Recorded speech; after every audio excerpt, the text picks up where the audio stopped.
What's up, everybody? Welcome to another exciting episode of Full Circle. I'm your host, as always, Odo Harmon Jr. You can find me at Odo Harmon Jr. at all your favorite social media websites. And I'm Jared Fradette. You can find me at Velo. Follow the podcast at FC Podcast 23. We have a great episode for you today. Great episode. Good news. Great news. GameStop is laying off people. Yeah, like a lot of people. So what does that mean for you, the video game industry, and the physical retail market of video games? I guess we'll find out. Speaking of video games, we'll also be talking about replayability. How important is it? How often do you replay games? Do you replay them all? I mean, because let's be honest, we all know those people who play the same game over and over and over, and everybody new game. I mean, I get it. But top of the hour here, you probably have heard, or unless you're living under a rock, Spider-Man has left the MCU. That's right. When when Thanos snapped everybody out of existence, there went Spider-Man. Just canonically, never again to return. Tony could not resurrect him. Oh man, that was Thanos' last revenge. Right. That was his last act before he got snapped. Mm-hmm. Yep. So let's go back and kind of cover what exactly is happening here, because I think everybody's just heard the news that he's not part of the MCU anymore. But why? Why are they fighting? Right. So if you remember back, Tobey Maguire Spider-Man, which I honestly think, before 3, he said a good part. Spider-Man 2 is still top 3 Spider-Man movies. Okay, that's a good movie. But if you remember, that movie was made by Sony, who had the movie rights to Spider-Man, and you may think otherwise, but they have still held those movie rights to this day. Right, so let's interject, be super clear about this. Way back when Marvel was just Marvel, they were not owned by Disney or Marvel, they gave out rights, IP law, intellectual property rights to various studios and companies to produce content based on their characters. This is why, for the longest time, mutants and Wolverine and Deadpool were never part of the MCU because Fox, 21st Century Fox, owned them, right? And likewise, Sony has always owned, since 1999, the movie rights to Spider-Man. And all these deals came with the whole you must use it or lose it clause. So, every 5 years, if they didn't actually make some sort of content, those rights would revert back to Marvel. So that's why we keep getting Fantastic Four reboots. And if you're probably wondering, why would Marvel do that? They have all the monies. Look how popular this thing was. They weren't. That's now. And that's Disney's money. Disney has the money and the coin purse. Yeah. Marvel just owned rights to things. They just had copyrights on characters. Yeah, and when those things did well, they started making money because guess what? It's because of the movies. I'm going to say the movies had a direct impact on the resurgence of the popularity of certain comics. Mm-hmm. But before then, I'm not saying they were bleeding for money, but no, that was sort of the whole thing. Like up until the mid 90s, they were having to deal with their own bankruptcy issues. Okay, they were bleeding for money. Yeah, and so they were able to just regain part of selling off the rights was trying to reconcile that debt. Okay, we can sell these things out, we can get out of debt, we're head above water, right? Mm-hmm. So now, moving up to 2009, Disney buys Marvel. Disney must still adhere to the deals Marvel made. Yeah, I mean, that's just how, legality works. Right. And so, I mean, granted, this is a fun problem to have because now all their IPs and properties have become ultra, uber, duper, duper popular, profitable, and they've probably made so much money that they're like Apple status. They're just they can probably just burn it at this point and just be like, whatever, smoke our $100 cigars. Yeah, because they bought Marvel for only $4 billion, which only 4, right? Which they almost instantly made up with one movie. That's insane. It's they broke even after one movie. Which is ridiculous. Okay, but so the term specific of the Spider-Man MCU partnership was, Marvel, Disney, was only getting 5% of profits from the movie, right? But, they could all play nice together, and Sony would still get 95% of the profits. But as kind of, again, wiggling of this deal, Sony's like, okay, we'll, please, Disney, help us produce this, and then the director, Kevin Feige? I never know how to say his last name. I always say, Fige. I always feel like it's Fige. De fromage omelette. So they would help Sony produce these movies. Sony let Marvel keep the merchandising rights, so they gave that back, as well as the television rights to the character, which are different than the movie rights. So this is, we see on Disney XD, the Spider-Man, I don't know, they just have a lot of various Marvel. There's the Spectacular Spider-Man, the Amazing Spider-Man, Teeny Spider-Man, slightly even more teeny Spider-Man. Right, the not into the Spider-Verse, Avengers Spider-Verse, right, where he's perpetual. Anywho, so now that was the standing deal, and here we get to the crux of the issue. Disney says, hey, you know how you get to still make all the shots and we only get 5 measly %, even though we're a bajillion-dollar company? We demand full equal rights to everything, 50-50.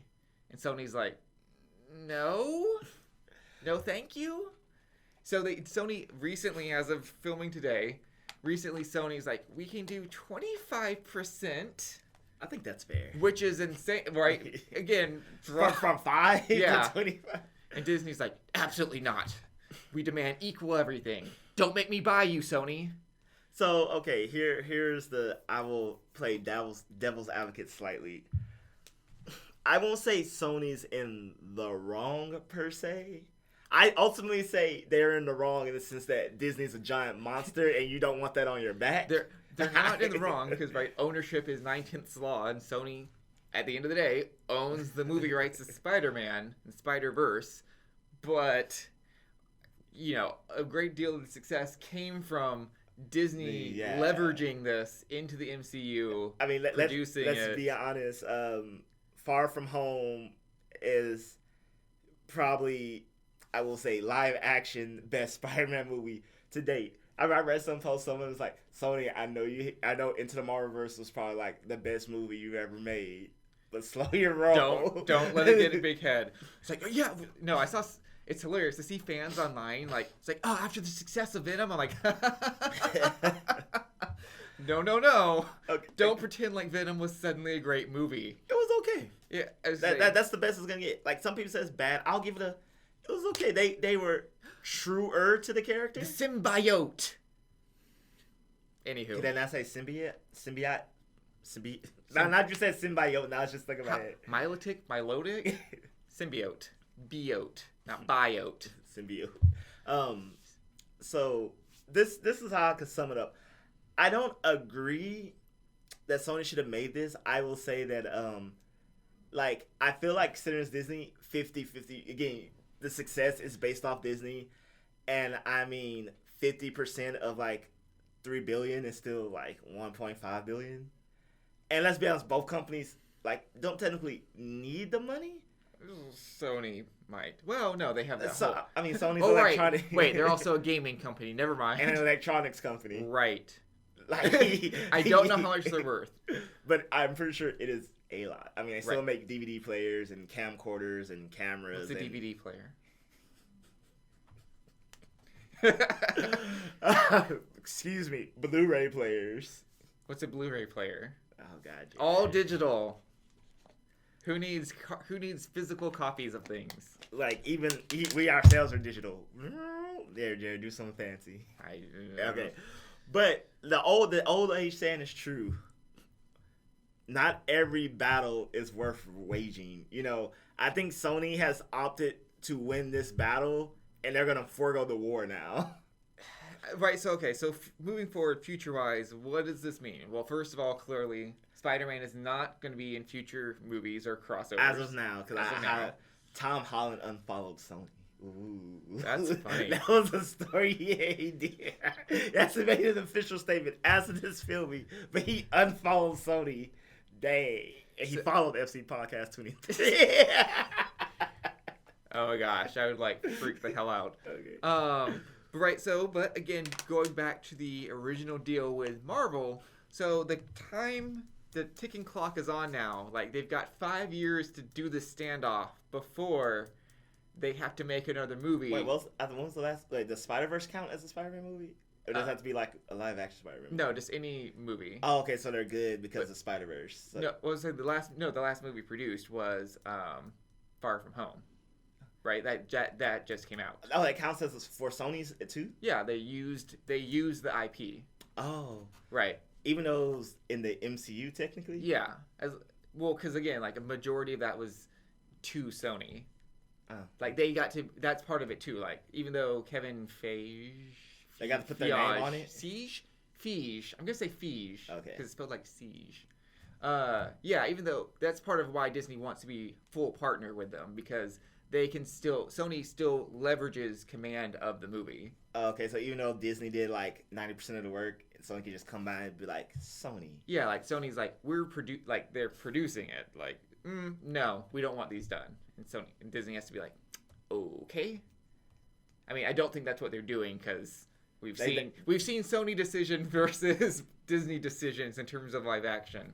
So you think Sony's just giving the green light? This says we're doing this, they just go okay, something like that. Yeah. So I mean, hell, if I'm getting 95% of the profits, who cares, right? But yeah, so the clock is basically on now for about 5 years for Sony to be able to sit on Spider-Man and do squat diddly. Does that mean they have to use Tom Holland, or can they just use whoever they want? They can use whoever they want. Isn't Tom Holland under contract though? For 2 more Spider-Man movies? How does that work? So in the same way that Disney, right, when they bounce out of the Netflix conflict, then they owe Netflix money. Oh, so they'll just Tom. Tom just gets money probably. I don't know his contract, obviously, but usually when contracts are broken, just the breaker, just money has to pay money. Okay, well, right, like football players. I don't know football. Okay. But, we're just going to have to see if Sony and Disney are going to play this game again and again and again and again. Speaking of playing games over and over again, video game replayability. Is it worth it? I say no. I say yes. Okay. End of segment. Moving on.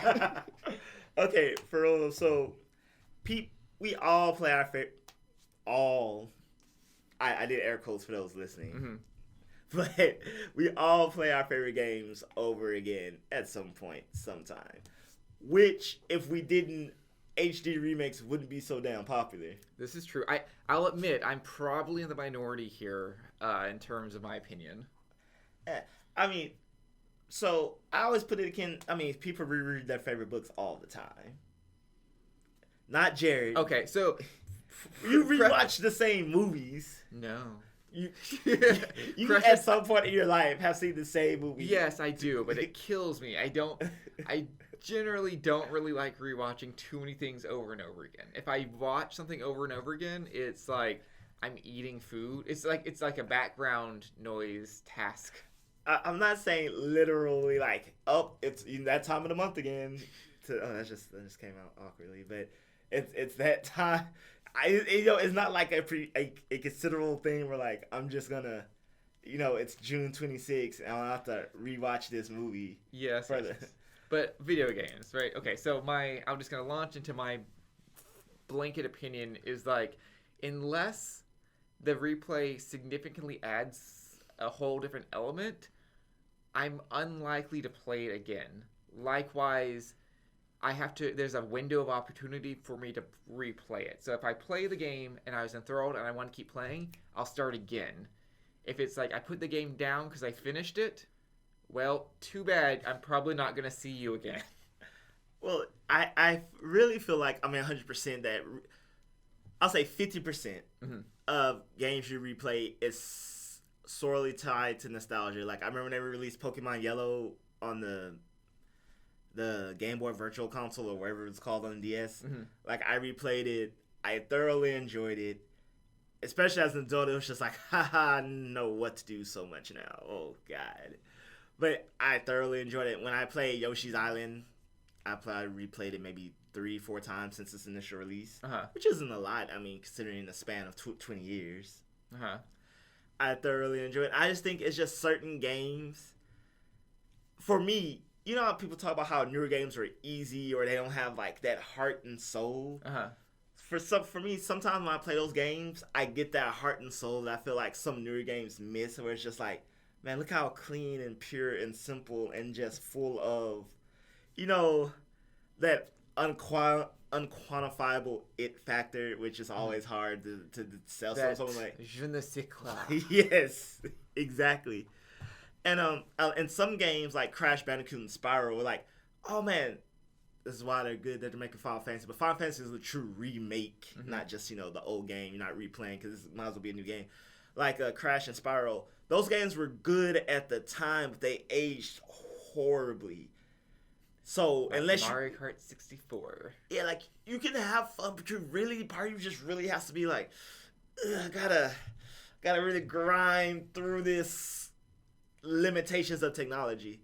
So then you get those games, and people when they want remakes, they want that. Like, I just want that game repackaged now to look like how it does now, which I enjoy those because sometimes you have like the Super Mario 64 DS where it's like, okay, this is the same game ish. It's like when they make the Netflix. It was largely the same thing. It was. I mean, first like start playing as Yoshi, and you have the other four, and then oh right, you do play as Yoshi. And I didn't like that. Yeah, exactly. It's just like, no, it's like, this is not what I wanted. How long until I can just play as the character I want? Yeah, so there's right and wrongs, but I feel like when done right, it's a wonderful thing. And again, I feel like the thing that makes game replayability good is because the game doesn't necessarily have to be good. You just have to enjoy it. I guess that's fair. Well, okay, but usually replayabilities will also factor into people's like rating of games. Like, it's like, like this was a 9 out of 10, but it's like super replayable, so like 10 out of 10. I'm like, I don't know if replayability should ever count in terms of rating a game. I always took it as, when I say replayability, for me, I always took it as like, how likely can you keep playing this game or will play this game after you beat it? In the sense that, like, okay, Breath of the Wild replayability. After you beat Ganon, there's still more game. That's not... Well, depending on if you... Because I like to see... Because I don't replay games, I try to, like, always 100% it before the final boss. So I was like... So I accidentally, like, glided into the Ganon chamber, and it just started the cutscene. It's like, nope, it's cancel, back out. Gotta leave the castle. I see now where his head's... Because I was trying to find the Master Shield, and I was like, oh, nope, wrong way. Completely wrong way. Backpedal. At the very bottom. Yeah. But, yeah, so that's why I took this, because, I mean, lots of games, okay, Grand Theft Auto is a huge example. Like, that game clearly ends, but the game... But I feel like most games, like Mario 64, you can beat the game, but not collect all the stars, and, still go back in. So I always took replayability as... After you beat this is the game, what's the chance of you to come back? Because there are some games you definitely beat the game and it's just like, okay, you have literally no need to ever touch this again. Whereas Pokemon has alternate replayability since you keep playing past the end, but that's also a game. That's never ending in a sense. It's true. It's just, I don't know. It's like, I still don't consider that replayability though, because like I'm talking like the people I see, there are people we know on Twitter who are like, yeah, I went back and started like Blue on the Game Boy Color with like the ultimate like what's it called, like Slowpoke challenge. I'm like that Nuzlocke or something like that. Like Nuzlocke challenge. Yeah, I'm like, there you go, Nuzlocke. I like Pokemon. I don't feel like just trying to do this. No, the one that gets me was someone's like, I'm replaying through insert any JRPG here. It's just like, bro. Like, it took, like, 8 years of my life to get through it once. Right, like, I'm not a fan of, like, replaying to experience a grind. Like... I will say this. I replayed Paper Mario The Thousand Year Door, and I will replay it again at some point in my life, because that is, like, a great RPG. I'm not gonna lie. I like replaying RPGs. Like, they're talking about that Chrono Trigger's coming to the Switch, and I'm just like, oh, because there was a patent for a Super Nintendo controller for the same way the NES controllers for the Switch, the slide one. So everyone's like, "Oh, cool! So we're gonna get the Super Nintendo library." It's like it's pretty much confirmed if that's what they're patenting. But and they're like, and supposedly Chrono Trigger's coming to the Switch pretty soon because I don't know if someone said it was, and I was like, I love Chrono Trigger, but I will say this would be my first replay because I never played it the first time. Then it came out on the DS, and everyone's like, it's coming to DS. I'm like, let me see what all the hype's about. I was like, this game's amazing, and now I look forward to replaying it on the Switch. And I guess the Switch is the ultimate replayability machine because everybody wants every game they've already played ever to be on the Switch. At Gamescom, they announced this past week that Ori and the Blind Forest is coming to Switch, which I will be getting. If you don't know, Odell is a huge fan of Ori. Yes. All the Hotline Miami games are coming to Switch, which, I mean, I don't need to put on a rooster mask and then beat people with a bat, so I'm cool on that. And, I mean, they also announced the Yakuza Remastered coming to PS4. I don't know if it's Yakuza 5 or 1 through 5 or, you know, so if you want to go sing karaoke and dip your dumplings and, you know, beat up people and help that old granny across the street in real time. You know what's hilarious is, like, when I was making my outsider costume, my cousin, at my aunt's house, my cousin was playing the Yakuza. I actually had no idea what the Yakuza was until, like, that moment. And it was just most confusing because he spent, like, literally, like, 2 hours picking out his girl's, I don't know, I don't want to say prostitute, but I feel like that's what she was in the context of the game. Like makeup and hair accessories to maximize her charisma to, like, seduce the Yakuza. So I was like, this is... No, yeah, that game is very methodical. Unlike Grand Theft Auto where it's like, I'm blasé living my life in screen. No, that's like, you're legit living it's almost literally a Sims, but disguised as a gangster. I'm so serious because I watch people play Yakuza. It's like, but like guns. Because you know it's a very high social aspect game. Like you have to get social standings and do things. And like I'm like, this is a Sims game. Like no one. I don't think anyone who play that will admit it. But this is just a very fine, detailed Sims game. Next week, our list of top real life simulators. Number 1, Yakuza. Exactly. I mean, but there's never been a game that like you looked back on fondly and was like, oh man, I really enjoyed playing XYZ. I will not say a Pokemon game because that's like I like games like okay, you play Elder Scrolls things again. I don't consider never-ending games replay because they're just kind of like once you reach sandbox mode, yeah, it's just kind of like like are you really replaying Fallout or are you just playing Fallout? I mean, I guess if you start over from the very beginning with like 0 stats, but I feel like few people play those games like that. Like, I've tried. The only Pokemon, I've replayed Yellow, I replayed Silver, those generation games. But, like, hoeing and on, like, I don't think I could ever just start over in those games. No. Like, I would probably get, like, maybe a few badges and just be like, I'm done with this. I'm going to be honest. Even playing through Pokemon Let's Go, Pikachu, and Eevee, that was basically a replay of Blue and Yellow and Red for me. And I was just like... You know, but Pokemon Let's Go didn't have that je ne sais quoi. Fair enough.